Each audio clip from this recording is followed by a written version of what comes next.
ഇന്ന് തന്നെ സബ്സ്ക്രൈബ് ചെയ്യൂ, നിങ്ങളുടെ പ്രിയപ്പെട്ട ഷോസ് കാണൂ. താങ്ക്സ് അമ്മേ. ഉമ്മ.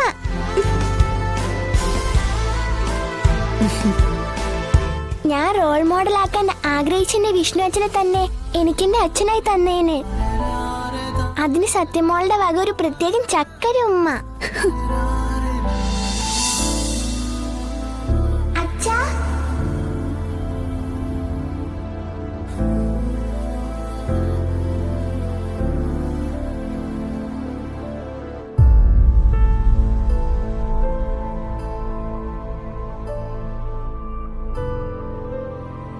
Big front.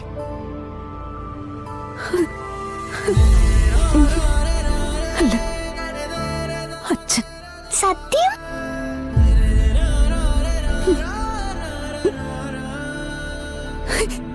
സത്യം.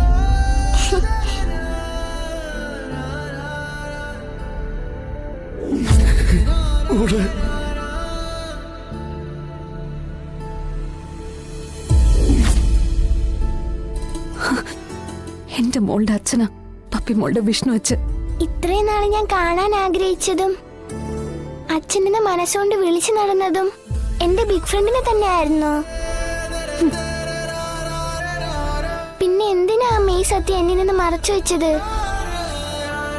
പറ അമ്മേ, എന്തിനാ എന്നിൽ മറച്ചു വെച്ചത്? മോൾക്കറിയാലോ സത്യമേ അമ്മയും തമ്മിലുള്ള വഴക്കിന്റെ കാര്യം.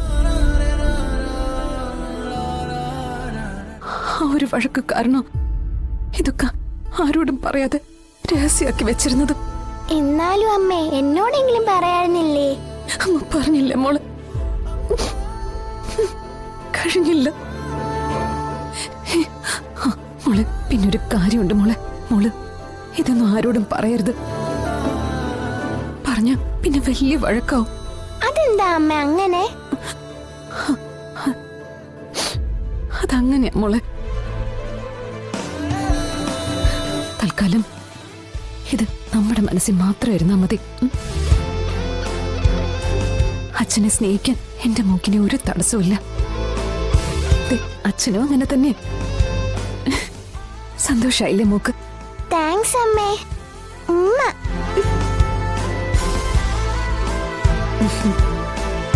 ഞാൻ റോൾ മോഡലാക്കാൻ ആഗ്രഹിച്ചെന്റെ വിഷ്ണു അച്ഛനെ തന്നെ എനിക്കെന്റെ അച്ഛനായി തന്നേന്.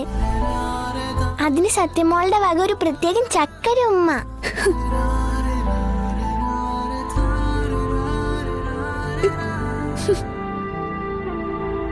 ശാരദാമ്മന്ന് കുനിഞ്ഞേ. കുനി. ഉമ്മ.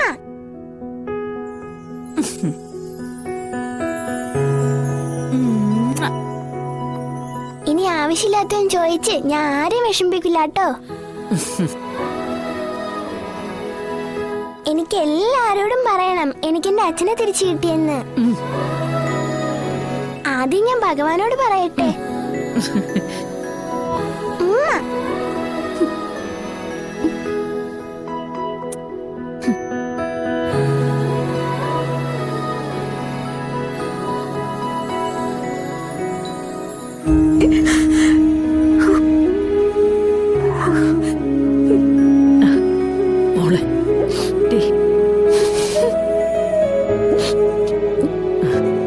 ഈശ്വരൻ നമ്മളോട് ക്ഷമിക്കട്ടെ. ഇത്രയും കാലം അവളെ കള്ളങ്ങൾ പറഞ്ഞ് സമാധാനിപ്പിച്ചതിന് അല്ലേ? പക്ഷെ എനിക്ക് പേടിയുണ്ടമ്മ. എന്തിന്? നല്ലതിനെന്ന് കരുതി നമ്മൾ മറച്ചു വെച്ചിരുന്ന രഹസ്യങ്ങൾ ഓരോന്നായിട്ട് പുറത്തു വന്നോണ്ടിരിക്കുക. ഇനി അവസാനം ആ രഹസ്യം കൂടി പുറത്തു വന്ന അതെങ്ങാനും സത്യം അറിയാനിടയായ അറിയാതിരിക്കട്ടെ. അമ്മയുടെ ദൈവങ്ങള് അതിനിട വരുത്താതിരിക്കട്ടെ.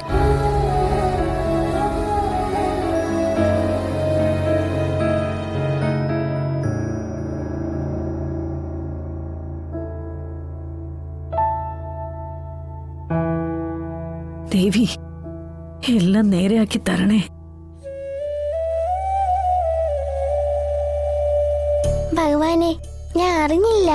ബിഗ് ഫ്രണ്ട് എന്റെ അച്ഛനാണെന്ന് ഞാൻ അറിഞ്ഞില്ല. ആരും പറഞ്ഞില്ല.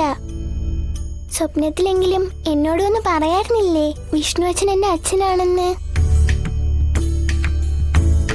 എന്നാലും എനിക്കിപ്പോ സന്തോഷായി കേട്ടോ. അവസാനം എനിക്കെന്റെ അച്ഛനെ കിട്ടിയല്ലോ. ഇനിയെങ്കിലും ഞങ്ങൾക്ക് സന്തോഷത്തോടെ ജീവിക്കാൻ കഴിയണേ ഭഗവാനെ.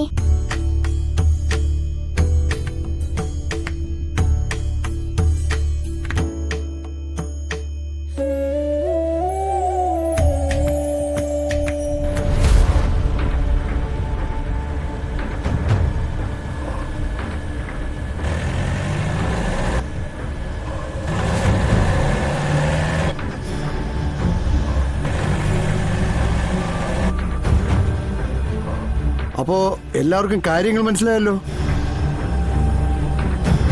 ഒരു കാര്യത്തിലും ഒരു വിട്ടുവീഴ്ചയും ഉണ്ടാവരുത്. പറഞ്ഞാ മനസ്സിലായോ?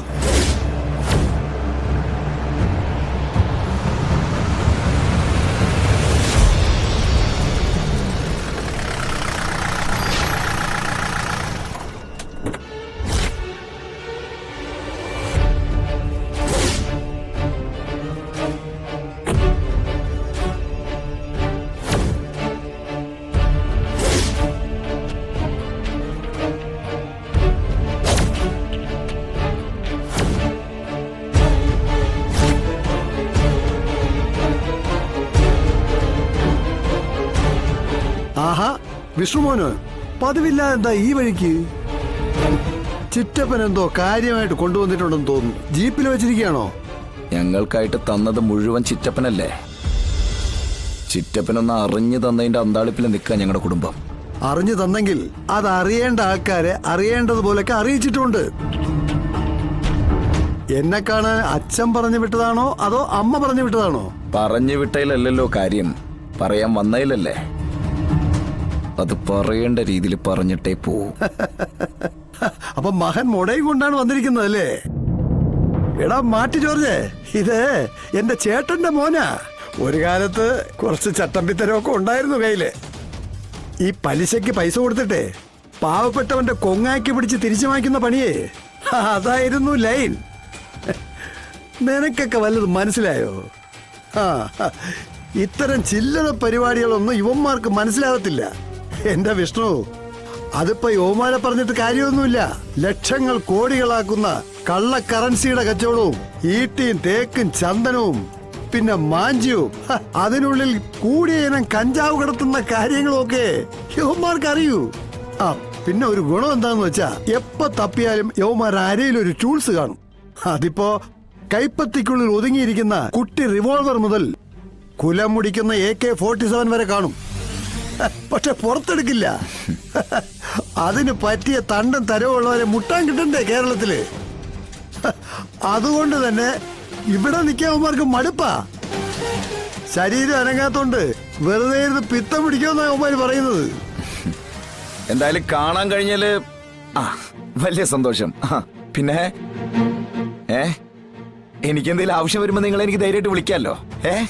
പിന്നെ ഉള്ളത് പറയാലോ, എന്റെ കയ്യിൽ എവിടെ പോയാലും ഒരു മുട്ടുസൂചി പോലും ടൂളായിട്ടുണ്ടാവില്ല. കാരണം ടൂളിന്റെ ബലത്തിലല്ല വിഷ്ണു നടക്കുന്നത്.